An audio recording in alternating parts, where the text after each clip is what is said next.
तो एसएससी ज्ञान में आप सभी का स्वागत है। आज हम इस वीडियो में एसएससी एमटीएस 2021 के जो 5 अक्टूबर को एग्ज़ाम हुआ था उसके जीके जीएस के सभी तीनों शिफ्टों के 75 प्रश्नों को इस वीडियो में पढ़ेंगे। इससे पहले आपको बता दें कि मैंने 2022 और 2023 के भी एसएससी एमटीएस के जितने भी एग्ज़ाम हुए थे उनके सारे वीडियो बनाकर डाले हुए हैं, तो आप सभी लोग उन वीडियो को भी एक बार ज़रूर देखें, क्योंकि इस समय एसएससी एमटीएस के एग्ज़ाम में प्रीवियस ईयर से हर एक शिफ्ट में 8 से 10 प्रश्न ज़रूर रिपीट हो रहे हैं। तो आप सभी को प्रीवियस ईयर के प्रश्नों को रिवीजन करने से काफ़ी फ़ायदा मिलेगा। और वीडियो पसंद आए तो वीडियो को लाइक और चैनल को सब्सक्राइब ज़रूर कर लें, जिससे आप सभी तक एसएससी संबंधी सारे वीडियो पहुंच सकें। तो बढ़ते हैं अपने 5 अक्टूबर के प्रथम शिफ्ट के प्रश्नों की ओर। 5 अक्टूबर की प्रथम शिफ्ट में पहला प्रश्न पूछा गया था, निम्न में से कौन सा कथन गलत है? तो इसका आंसर था सीसा और पारा उष्मा के सर्वश्रेष्ठ सुचालक हैं। यही ऑप्शन इसका रॉन्ग आंसर था। अगला प्रश्न पूछा था, संयुक्त राष्ट्र विकास कार्यक्रम यूएनडीपी द्वारा जारी मानव विकास सूचकांक 2019 में भारत का स्थान क्या था? तो इसका आंसर था 129वां स्थान था। फिर अगला प्रश्न पूछा था कि कंपनी अधिनियम 2013 के अनुसार किस कंपनी द्वारा घोषित लाभांश यदि घोषणा की तारीख से कितने दिनों के भीतर भुगतान या दावा नहीं किया गया है तो उसे अप्रदत्त लाभांश खाते में अंतरित करना होता है? तो इसका आंसर होगा 30 दिनों के भीतर।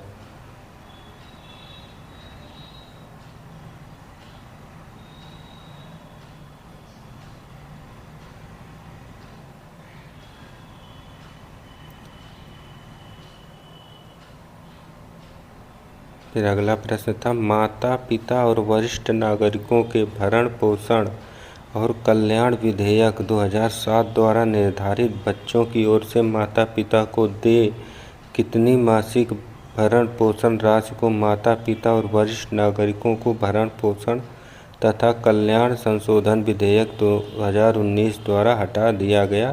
तो यह धनराशि थी 10,000 रुपये की मासिक भरण पोषण राशि को हटा दिया गया। फिर अगला प्रश्न पूछा था, अंग्रेजों ने नवाब के कुशासन के बहाने निम्न में से किस रियासत पर कब्जा कर लिया था? तो यह था अवध पर कब्जा कर लिया था। फिर अगला प्रश्न पूछा था, सूर्य के प्रकाश में कितने रंग निहित हैं? तो इसका आंसर होगा इसमें 7 रंगों को निहित किया गया है। फिर अगला प्रश्न था, निम्न में से कौन सी अवधारणाएं बताती हैं कि सतत विकास को प्रगति की धारणाओं के लिए एक समग्र दृष्टिकोण रखना चाहिए और कल्याण के गैर आर्थिक पहलुओं को समान महत्व देना चाहिए? तो इसका आंसर होगा सकल राष्ट्रीय खुशहाली। अगला प्रश्न था, निम्न में से कौन सी पुस्तक 1817 में स्कॉटिश अर्थशास्त्री जेम्स मिल द्वारा लिखी गई थी? तो इसका आंसर होगा the history of British in India, इनके द्वारा लिखी गई पुस्तक थी।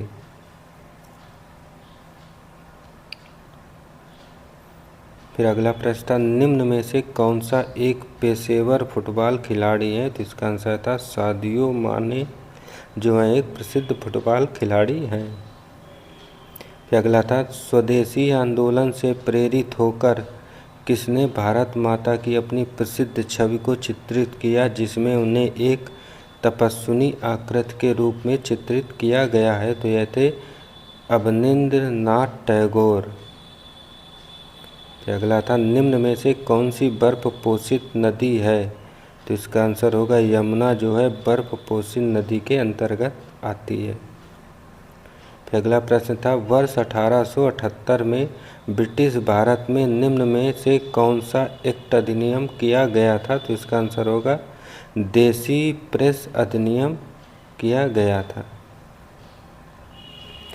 अगला था, हाफिज कौन सी सदी के कवि थे जिनके कविता संग्रह को दीवान या दीवाने हाफिज के नाम से जाना जाता है? तो इसका आंसर होगा 14वीं सदी के कवि थे। अगला था, निम्न में से कौन सा एक प्राकृतिक अम्ल क्षारक संकेतक नहीं है? तो इसका आंसर होगा अजवाइन के पत्ते। अगला था, 1859 में कोलकाता में पहली जूट मिल कहाँ लगाई गई थी? तो इसका आंसर होगा रसड़ा में लगाई गई थी। अगला था, भारतीय क्रिकेट खिलाड़ी कौन सा है जिसने टेस्ट ओपनर के रूप में अपने पदार्पण मैच में लगातार 2 शतक लगाए थे? तो इसका आंसर होगा रोहित शर्मा ने लगाए थे। फिर अगला था, जिंक प्लस सल्फ्यूरिक अम्ल equal to zinc sulphate plus क्या बनेगा? तो इसमें हाइड्रोजन गैस बनेगी। फिर अगला था, निम्न में से कौन सी पुस्तक राजेंद्र प्रसाद द्वारा लिखी गई है? तो इसका आंसर होगा इंडिया डिवाइडेड।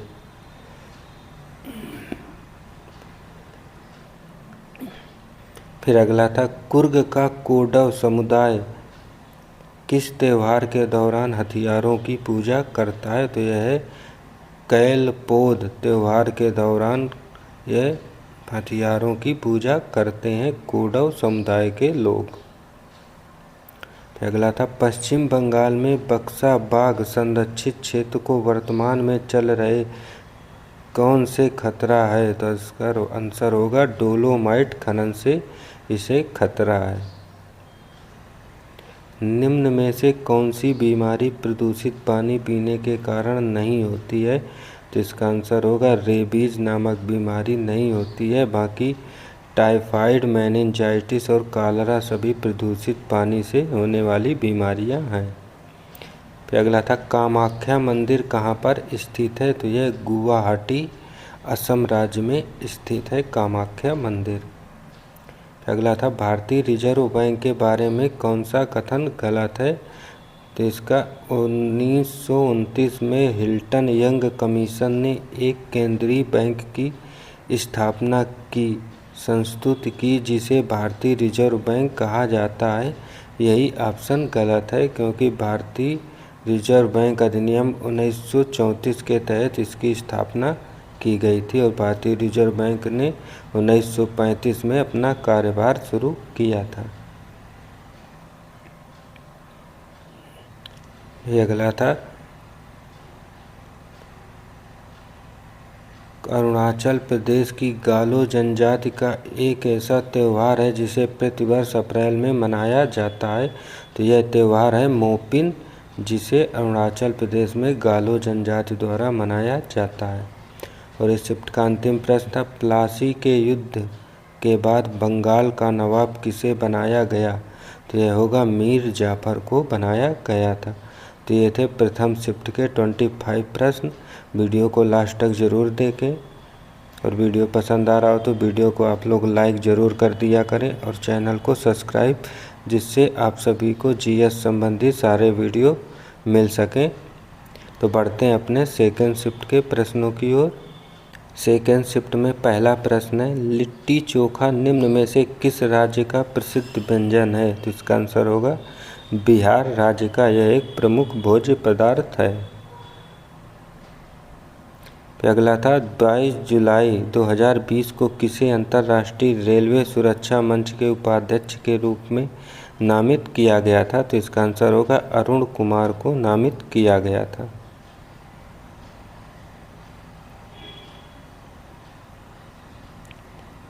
अगला प्रश्न, निम्न में से कौन सी पृथ्वी की सतह की निकटतम परत है जिसमें सभी मौसमी परिवर्तन होते हैं? तो आंसर होगा क्षोभ मंडल में सभी मौसमी परिवर्तन होते हैं।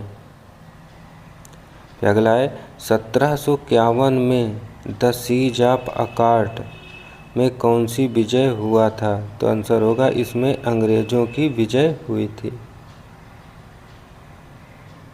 अगला था, कौन सा रोग तब होता है जब विटामिन डी की कमी के कारण बच्चे की बढ़ती हड्डियां विकसित नहीं हो पाती? तो यह सूखा रोग होता है। चिराव नृत्य किस राज्य का एक पारंपरिक नृत्य है? तो इसका आंसर होगा मिजोरम राज्य का।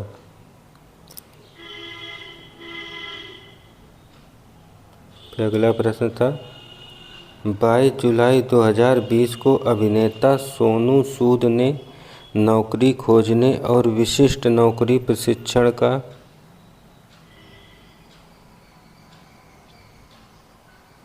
कार्यक्रम पेश करने के लिए किस ऐप को लॉन्च किया था? तो इसका आंसर होगा प्रवासी रोजगार ऐप को लॉन्च किया था। फिर अगला था किस टीम ने तमिलनाडु को फाइनल में हराकर चौथी बार 2019-20 का विजय हजारे ट्रॉफी जीती थी? तो इसका आंसर था कर्नाटक राज्य ने। फिर अगला था निम्न में से कौन सा दुनिया का तीसरा सबसे ऊंचा पर्वत है? तो इसका आंसर था कंचनजंगा। फिर अगला था ब्रिटिश वायसराय लॉर्ड कर्जन ने बंगाल का विभाजन किस वर्ष में किया था? तो इसका आंसर होगा 1905 ईस्वी में किया था।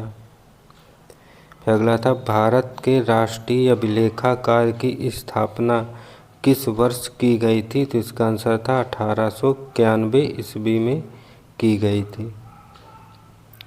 फिर अगला था ओवी एक विशिष्ट प्रकार का लोकगीत है जो महिलाओं के मायके और ससुराल का वर्णन करने वाले दोहों से बना होता है और सामूहिक रूप से पारंपरिक गीतों के साथ साथ गांव की महिलाओं द्वारा गाया जाता है। यह किस राज्य से संबंधित है? तो आंसर होगा महाराष्ट्र राज्य से संबंधित है।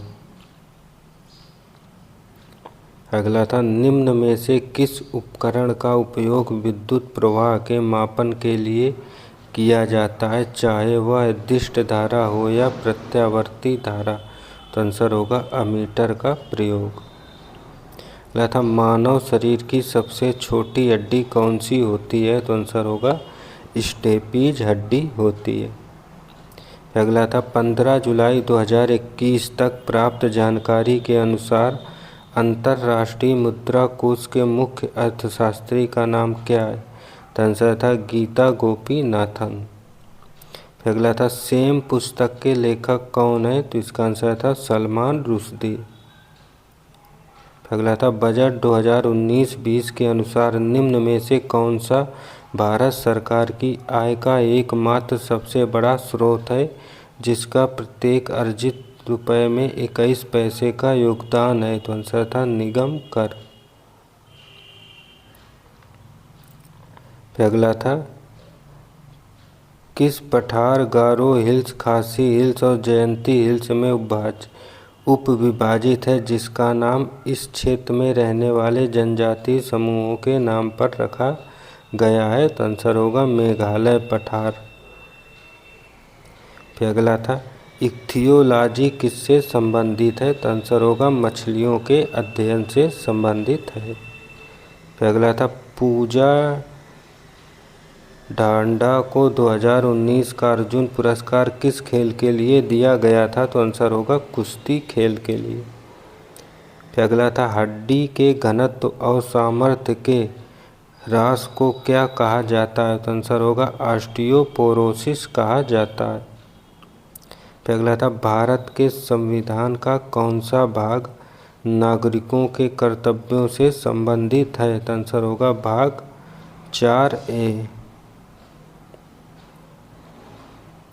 फिर अगला था किस वर्ष के आर्थिक सर्वेक्षण में थालीनॉमिक्स पेश किया गया था? तो आंसर होगा 2019-20 के सर्वेक्षण में पेश किया गया था। अगला था भारतीय संविधान का अनुच्छेद 32 किससे संबंधित है? तो आंसर होगा संवैधानिक उपचारों के अधिकार से। और इस शिफ्ट का अंतिम प्रश्न था निम्न में से क्या अस्थिमज्जा द्वारा बनाई गई रक्त कोशिकाओं का एक प्रकार नहीं है? तो आंसर होगा अस्थिशोषक जो है इसका एक प्रकार नहीं है। तो ये थे सेकेंड शिफ्ट के 25 प्रश्न। अब बढ़ते हैं अपने थर्ड शिफ्ट के प्रश्नों की ओर। थर्ड शिफ्ट में पहला प्रश्न है निम्नलिखित क्रांतिकारियों में से किसे मास्टर दा के नाम से जाना जाता था?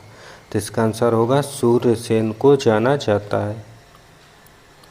फिर अगला था 12 के लंदन ओलंपिक खेलों में निम्न में से किस खिलाड़ी ने रजत पदक जीता था? तो इसका आंसर होगा सुशील कुमार ने जीता था।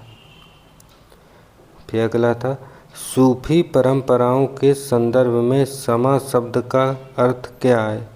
तो इसका आंसर होगा पवित्र गीतों का पाठ। अगला था निम्न में से किस खगोलीय पिंड का सैरन नामक एक प्राकृतिक उपग्रह है?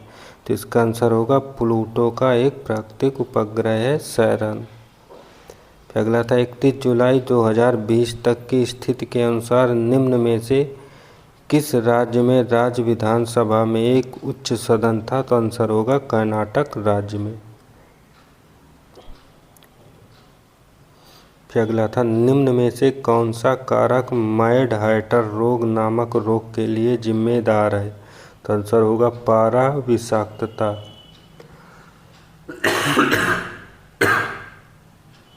सॉरी।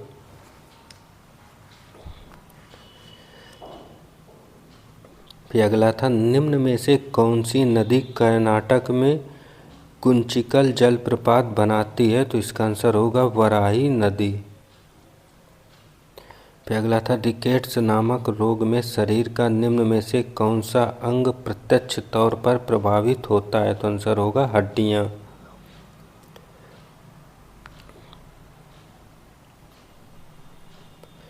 फिर अगला था अमेरिकी ऐतिहासिक संघ द्वारा मानद विदेशी सदस्य पुरस्कार 2019 से किसे सम्मानित किया गया है? तो आंसर होगा रामचंद्र गुहा को।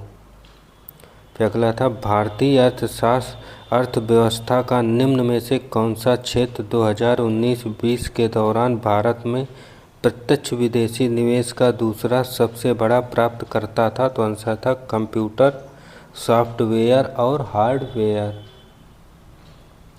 फिर अगला था विकल्पों में वर्णित इकाइयों में से अन्य की तुलना में कौन सी इकाई सबसे बड़ी है? तो आंसर होगा टेरा।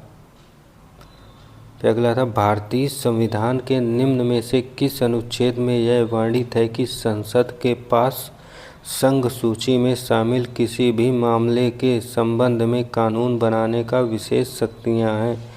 तो आंसर होगा अनुच्छेद 246 के तहत। अगला था उत्तराखंड की संस्कृत के संदर्भ में काफुली किसका नाम है? तो आंसर होगा भोजन का। अगला था my journey transforming dreams into action नामक पुस्तक किसकी आत्मकथा है? तो यह एपीजे अब्दुल कलाम की एक आत्मकथा है। अगला प्रश्न था वर्ष 16 में साक्षी मलिक ने निम्न में से किस भार वर्ग में एक ओलंपिक पदक जीता था? तो आंसर था 58 केजी में जीता था। अगला था वर्ष 1949 में किस बैंक का राष्ट्रीयकरण किया गया था? तो इसका आंसर होगा भारतीय रिजर्व बैंक का राष्ट्रीयकरण 1949 में किया गया था और इसकी स्थापना पूछे तो 1935 में की गई थी। अगला था निम्न में से कौन सा राज्य या केंद्र शासित प्रदेश पारंपरिक रूप से एक दही आधारित तरीदार व्यंजन से संबंध रखता है जिसे यखनी के नाम से जाना जाता है? तो यह जम्मू और कश्मीर राज्य इसका आंसर था। फिर अगला था भारत के निम्न में से किस क्षेत्र में सफ़ेद बेलदार बगुले व्हाइट बेली हीड हेरान के प्राकृतिक निवास स्थान का व्यापक वितरण है? तो आंसर था उत्तर पूर्वी क्षेत्र में। फिर अगला था 13 ताली नाम का लोक नृत्य निम्न में से किस राज्य के साथ पारंपरिक रूप से संबंधित है? तो आंसर होगा राजस्थान राज्य के साथ।